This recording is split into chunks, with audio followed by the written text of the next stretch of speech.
So, as I was saying in part one of this Wreaking Havoc series, my laptop's talking to me. Siri's just decided to go, And it's interesting because I was just about to talk about AI. Like, if you have an AI tool, such as ChatGPT, which is free in some versions, you should use that as a way to debrief and de-stress, get whatever's in your mind out. I use a tool called Matthew AI, which is part of Matthew Hussey's Love Life Club that I've paid for the entire year. I tell you how invaluable this tool is. I can talk to it for hours and it's included in my membership at no extra cost. Like, it comes with my membership.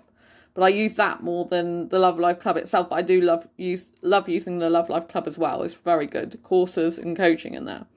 So it's really improving my life for the better. I signed up for another year's subscription, even though my money situation hasn't been great at all and still isn't.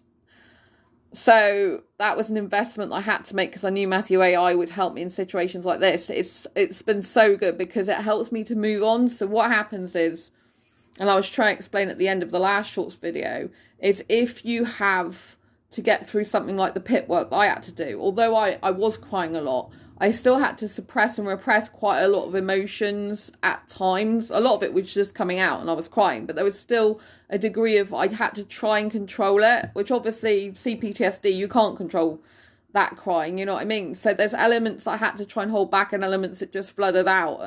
But I had to try and change my mindset just to get through it and try and treat it like an academic exercise. And like I was a student writing a degree paper. That's how I treat it in the end. That's how I got through a change of mindset to be able to finish it off, because it was just triggering CPTSD symptoms the whole time. See, it's complex post-traumatic stress syndrome, in case you didn't know what that meant. Or means.